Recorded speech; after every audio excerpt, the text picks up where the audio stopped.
O amanhecer nasce com cheiro de palha úmida e metal recente. O terreiro da fazenda Santo Antônio, largo e acostumado a gritos, guarda sinais de uma rotina tão precisa quanto a roda d'água no fundo do terreno. Quem decide caminha sobre tábuas enceradas. Quem obedece mede o dia pelo peso da corda e pela cadência dos apitos. Janeiro de 1884. Falta pouco mais de 4 anos para que a Lei Áurea seja assinada, mas aqui, no interior de Campinas, o tempo parece parado em algum século anterior.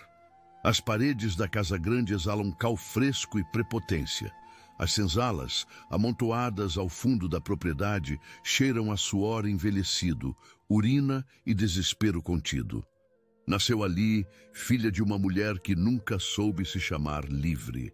Seus olhos são escuros como a terra molhada, mas há neles uma espécie de luz fria, uma inteligência que aprendeu a se esconder sob camadas de obediência forçada.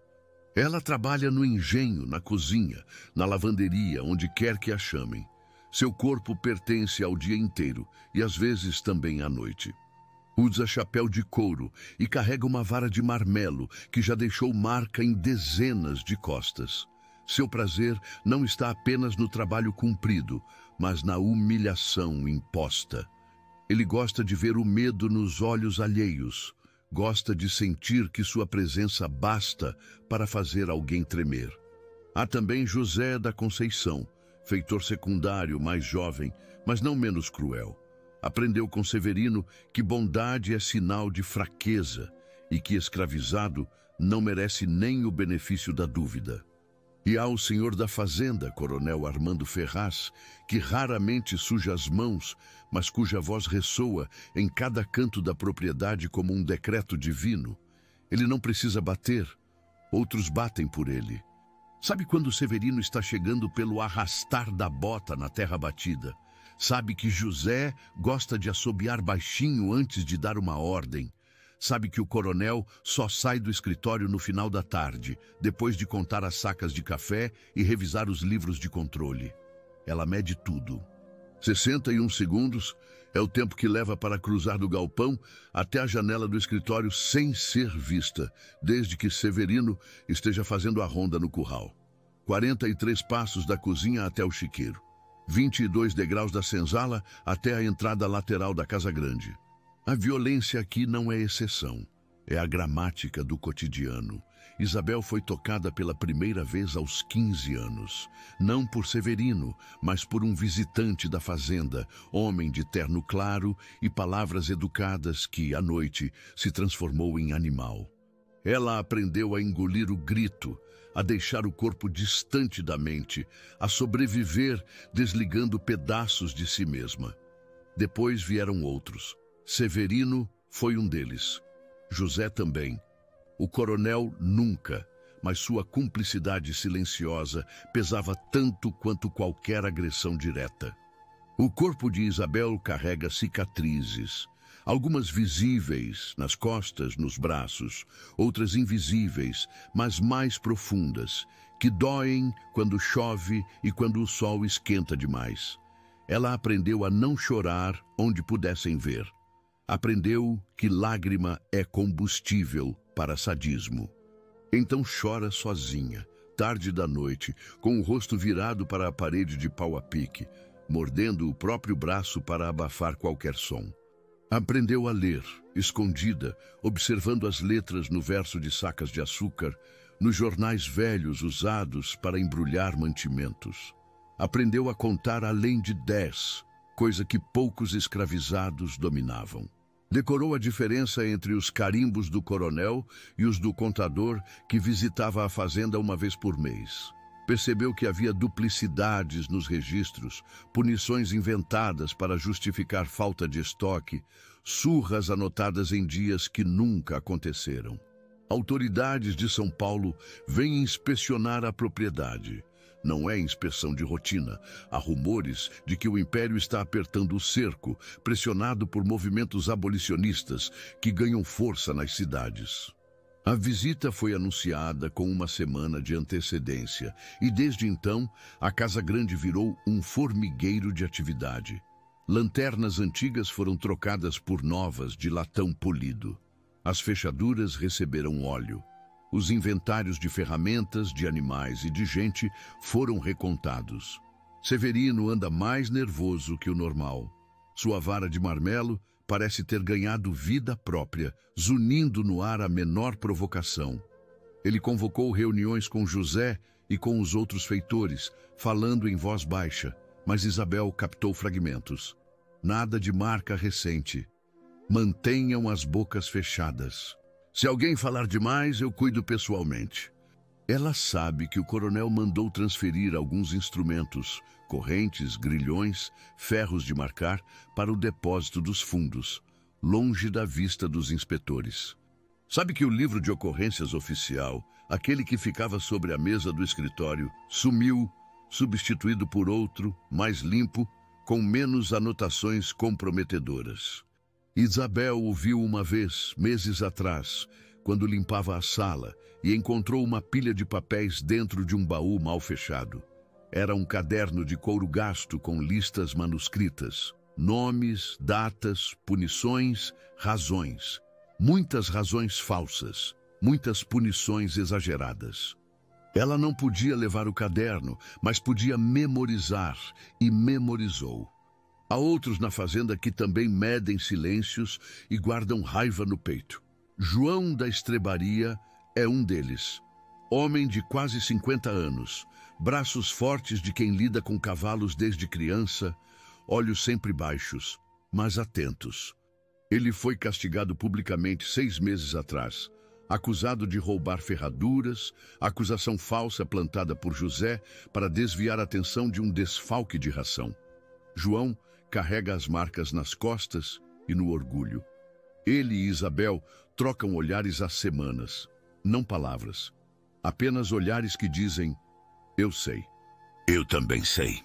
Maria não confia em quase ninguém, mas confia em Isabel, porque Isabel nunca pediu nada em troca de respeito. Benedito sabe onde ficam as chaves sobressalentes, quais portas rangem, quais tábuas do assoalho estão soltas. Ele é a memória viva dos segredos arquitetônicos da propriedade. 4 pedaços de um quebra-cabeça que Isabel começa a montar na própria cabeça. É um folheto impresso com brasão oficial no topo. Ela o desdobra com cuidado. É uma norma, datada de 2 meses atrás, determinando que qualquer sanção corporal aplicada a escravizados deve ser registrada com data, motivo detalhado e dupla assinatura, do aplicador e de uma testemunha externa. Punições sem registro podem resultar em multa pesada ao proprietário. Naquela noite, ao redor do braseiro comum onde alguns escravizados se reúnem brevemente antes do toque de recolher, Isabel fala baixo, mas firme. Suas palavras soam quase como promessa, quase como reza. No 4º dia antes da inspeção, Severino convoca um ensaio de disciplina no terreiro. É assim que ele chama, ensaio, como se fosse teatro, como se a dor fosse ficção. Severino caminha ao redor deles, vara na mão, sorriso nos lábios. Ele não vai bater, não hoje, não com a inspeção tão próxima, mas vai humilhar. Faz perguntas capciosas, ordena que repitam regras inventadas, que se ajoelhem, que peçam perdão por faltas imaginárias. Mas enquanto obedece, ela conta. Conta quantos passos Severino dá entre cada comando. Conta quanto tempo ele leva para dar as costas. Conta quantas pessoas estão assistindo e quem, entre elas, desvia o olhar com nojo. Você é esperta demais, Isabel, ele diz, quase como elogio, mas com veneno na voz. Isso vai te quebrar um dia. Ele teme sua inteligência, teme o que ela pode ver, pode entender, pode usar. E medo disfarçado de crueldade ainda é medo. Eram do feitor antigo, João sussurra. Ele morreu e ninguém lembrou de pegar. Abrem o depósito dos fundos e a porta lateral da casa. E prova às vezes precisa ser buscada. Amanhã à noite, todas as ferramentas de punição serão transferidas do escritório para o depósito dos fundos. Não para destruí-las, mas para escondê-las durante a visita. Depois, quando os inspetores forem embora, tudo volta ao normal. Mas não queimaram a memória. Luz que expõe também revela, e o que pode ser revelado pode ser registrado. No centro há um pedaço de pano amarrado com linha, pó de ferro, resto de corrente, farpa de madeira lascada. Cada coisa deixa rastro, e rastro pode ser colhido. Mas ficar parado também é escolha, e essa escolha já foi feita dezenas de vezes, sempre resultando em mais dor, mais silêncio, mais nada. É a primeira vez que alguém o trata como parte de algo importante. O coronel recebe os últimos preparativos trancado no escritório. Terra que esconde até a hora de revelar. Apenas seguem Isabel até a lateral da Casa Grande. Tudo organizado, pronto para ser movido. Recolhe um pedaço de couro de chicote, já gasto, que alguém descartou numa caixa ao lado. Eles saem pela mesma porta, trancam de novo e correm em silêncio até o chiqueiro. Isabel segura os panos recolhidos. Depois, Isabel pega um graveto e marca a tábua mais próxima com 3 riscos horizontais e um vertical. Um código que só eles entendem. Mas há algo diferente dessa vez. Não é medo, é outra coisa. Algo próximo de esperança.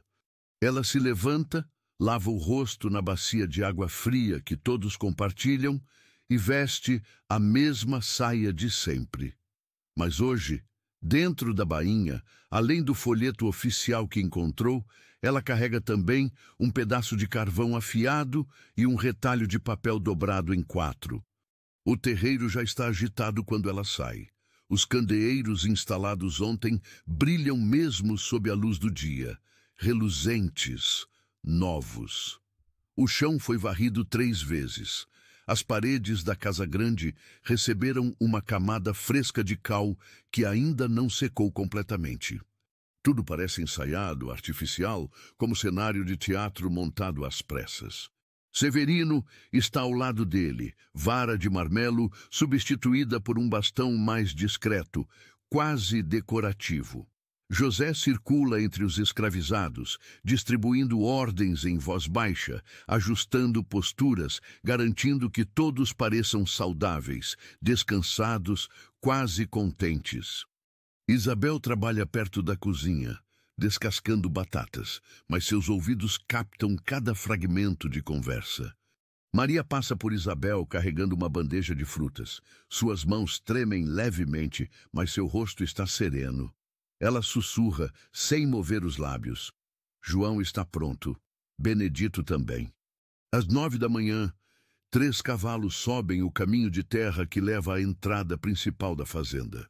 Os inspetores chegaram. São 2 homens e uma mulher, todos vestidos com sobriedade formal. O homem à frente é alto, magro, com óculos de armação fina e um caderno de couro debaixo do braço. A mulher, mais jovem, carrega uma pasta com documentos. O terceiro homem, robusto e de barba grisalha, parece mais interessado nos arredores do que nas pessoas. Senhor e senhora, sejam bem-vindos à Fazenda Santo Antônio. É uma honra recebê-los. Esta é a senhora Campos, nossa escrivã, e o senhor Tavares, inspetor técnico. A postura dos escravizados, as marcas recentes de cal nas paredes, o cheiro de óleo ainda fresco nas fechaduras. Isabel continua trabalhando, mas agora mais perto do grupo, sempre na periferia da visão, sempre presente, mas ignorada. Ela segue a comitiva como sombra, carregando baldes, varrendo cantos, justificando sua presença com tarefas inventadas. Sua voz é firme, direta. Quantas pessoas trabalham na fazenda, Sr. Ferraz? Como são administradas aqui? O grupo se move de volta para a Casa Grande. Isabel deixa o balde que carregava e segue, sempre alguns passos atrás, sempre invisível. Ele o coloca sobre a mesa com cuidado excessivo. Mas senhora Campos franze a testa. Senhor Ferraz, todas essas entradas estão na mesma caligrafia. Não deveria haver assinatura dupla? Isabel mantém os olhos baixos, postura submissa, mas as palavras saem claras. A senhora mencionou a norma de março? Suas mãos tremem levemente, mas a ação é deliberada. Ela estende o papel para a senhora Campos. O que importa é que está aqui, e segundo este decreto, todas as punições aplicadas desde março deveriam ter dupla assinatura. Ele olha de volta para o livro, e não há nenhuma neste registro. Senhor doutor, posso fazer uma pergunta? Muitas outras, e algumas não foram só com palavras. Severino o segue, maxilar travado. José aparece de algum lugar, confuso com a movimentação. Isabel caminha atrás dos inspetores, coração batendo tão forte que ela teme que todos possam ouvir.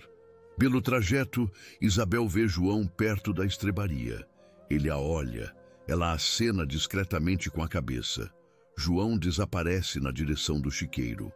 Lá dentro, penduradas em ganchos, organizadas em prateleiras, estão as ferramentas. Correntes enferrujadas, grilhões de ferro, varas de diferentes espessuras, chicotes de couro trançado, um ferro de marcar com as iniciais da fazenda ainda visível no metal enegrecido. Senhor Tavares entra primeiro. Ele examina cada item em silêncio. Pega uma corrente, observa as manchas escuras no metal. Pega uma vara, vê as lascas de madeira quebrada. Pega um chicote, sente o peso, a textura áspera do couro usado. Isto aqui não é equipamento agrícola, Sr. Ferraz. Segundo este decreto, qualquer punição física que deixe marca visível ou use instrumentos que possam causar ferimento grave está proibida. E a presença destes objetos, sem registro adequado de uso, constitui infração grave. Isabel continua, voz ganhando força. Mas há mais, senhor doutor. Não é só a presença desses instrumentos, é o uso deles. Benedito também. O terceiro tem manchas escuras, que podem ser sangue seco. Ele examina cada um com atenção de quem entende de evidências. Depois, olha para as ferramentas no depósito, comparando marcas, resíduos, padrões de desgaste. E estas lascas de madeira têm o mesmo tom das varas aqui. Isso indica uso recente, muito recente. Senhor Coronel, se plantamos as provas, como sabíamos onde estavam as ferramentas antes de serem movidas? Como sabíamos que seriam transferidas ontem à noite? E como recolhemos resíduos de objetos que o senhor diz que mal são usados? Senhor Ferraz, há inconsistências graves aqui. Registros falseados, ferramentas proibidas, uso não documentado de punição física. Vamos precisar fazer uma investigação completa. Cada infração comprovada resulta em multa de 200 mil réis. E estou contando pelo menos 20 itens aqui dentro. Um poder que vem de anos de silêncio quebrado em um único momento. Enquanto isso, determino que todas essas ferramentas sejam confiscadas e que nenhuma punição física seja aplicada nesta fazenda até segunda ordem. Qualquer descumprimento resultará em intervenção direta do Império. Senhora Campos se aproxima de Isabel. Você foi corajosa e inteligente. Essas qualidades não deveriam ser desperdiçadas. Os escravizados que observam de longe percebem a mudança. Há algo no ar, algo que cheira a possibilidade. Quando terminam, Almeida se levanta. Senhor Ferraz, uma última coisa. Esta mulher, ele aponta para Isabel, demonstrou habilidades de organização e documentação. Sugiro que ela seja designada como guardiã de registros desta fazenda, sob supervisão nossa, é claro. Guardiã de registros? Colocar uma escravizada no controle dos registros que antes serviam para oprimi-la. Mas o coronel não tem escolha.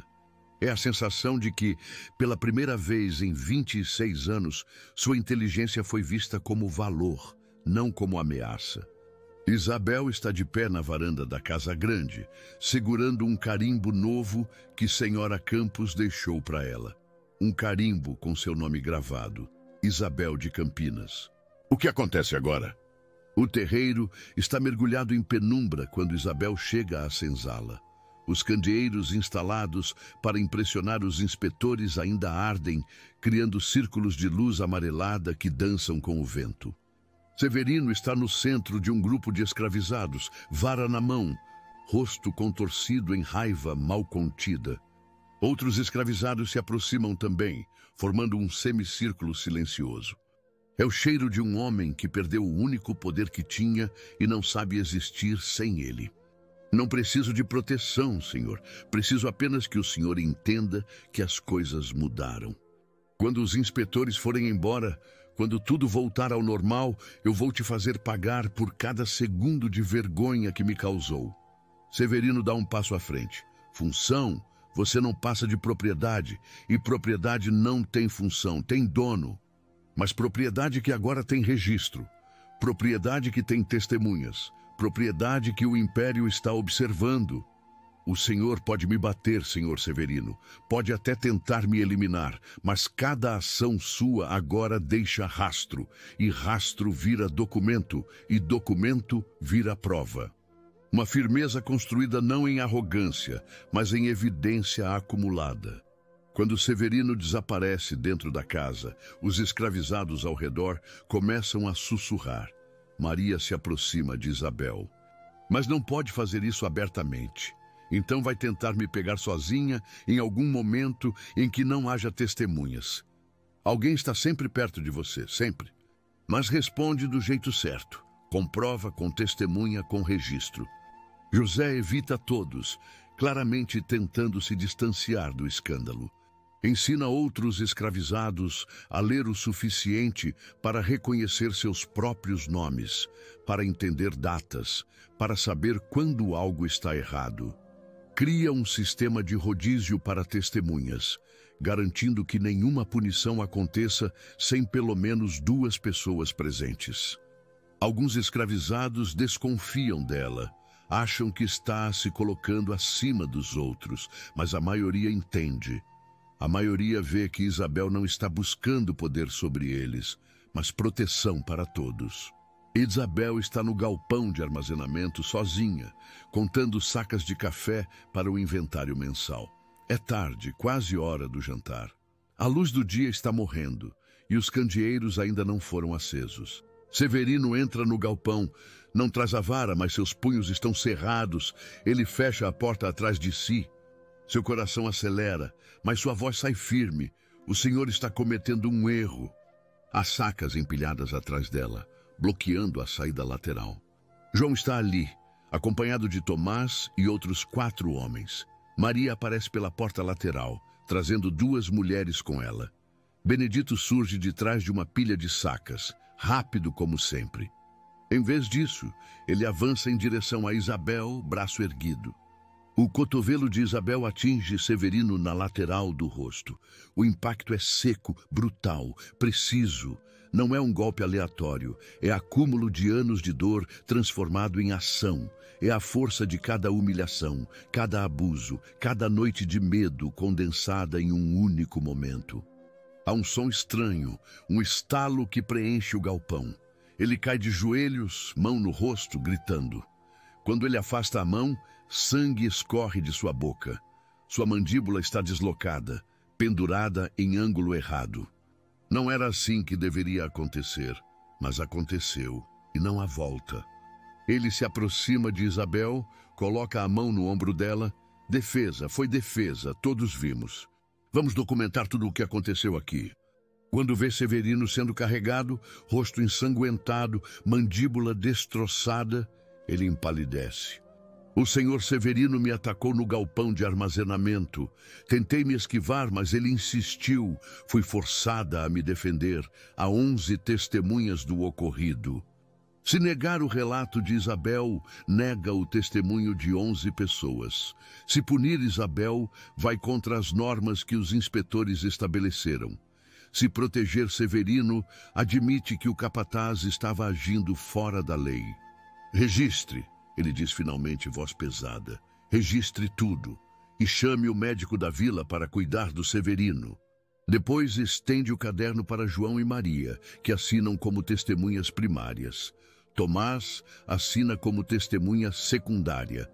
Outros adicionam marcas, símbolos, os nomes que conseguem escrever. É formalizar uma mudança de poder que ele nunca quis. E mesmo assim, pode não voltar ao normal. O impacto foi severo. O sangue. Especialmente quando você mesmo tem que buscá-la. Ele sabe que está sendo observado, sabe que qualquer abuso será registrado, testemunhado, documentado. O coronel não tem escolha senão cumprir. Por ter quebrado, literalmente, o símbolo de opressão que Severino representava. É uma mulher de mais ou menos 40 anos, magra, com olhos cansados, mas gentis. Seu nome é Rosa e ela foi vendida para outra fazenda 5 anos atrás, quando o coronel precisou de dinheiro para pagar dívidas. Isabel deixa o caderno cair. Como você? Nunca poderia ser, não enquanto a escravidão existir. E ela sabe disso. Tem o carimbo, tem a função. Mas e quanto ao resto de nós? Continuamos sendo propriedade, continuamos sem liberdade real. Eu tenho poder dentro de um sistema, mas ainda estou dentro do sistema. Não posso dar liberdade, porque eu mesma não sou livre. O que posso fazer é usar o poder que tenho para tornar a vida aqui menos brutal, para garantir que há registro, testemunha, consequência, para que ninguém mais sofra em silêncio. Consciência, quando a liberdade vier, e ela virá, isso eu acredito, precisamos estar prontos para usá-la bem. Um mês após os eventos, o Chiqueiro, aquele lugar de esquecimento e restos, passa por transformação radical. Isabel propõe ao coronel que o local seja reformado e convertido em espaço de armazenamento de documentos. Com a quantidade crescente de registros, relatórios e correspondências oficiais, faz sentido prático. João, Tomás e outros trabalham na reforma. Eles limpam, reconstroem paredes, instalam prateleiras. Onde antes havia sujeira e degradação, agora há organização e luz. Azul para inventário, vermelho para punições, verde para correspondência oficial, amarelo para testemunhos. Rosa ensina às mais velhas. O terreiro está organizado. Os registros estão impecáveis. Há calendário de assembleias fixado na parede do refeitório. A escala de descanso respeitada. Há menos medo nos olhos das pessoas. Este é o modelo que queremos implementar em outras propriedades. Estas qualidades não deveriam ser desperdiçadas em uma fazenda. Movimentos abolicionistas ganhando força. Leis sendo discutidas. Em alguns anos, talvez menos, a escravidão será história. E quando isso acontecer, vão precisar de pessoas como você. Pessoas que entendem tanto o sistema quanto as pessoas dentro dele. Pessoas que sabem construir pontes. Anos são muito tempo quando cada dia dói. O coronel não o recoloca como capataz-chefe. Em vez disso, ele é designado para supervisão de estoque, trabalho administrativo que não requer contato direto com os escravizados. É reconhecimento. Reconhecimento de que ela é capaz, de que ela é perigosa de formas que ele nunca imaginou, de que ela venceu. Se precisar de acesso aos registros de estoque, eles estão organizados no novo arquivo. 1 ano após a inspeção inicial, a Fazenda Santo Antônio é citada em relatório oficial do Ministério da Agricultura como exemplo de implementação bem-sucedida de novas normas de gestão.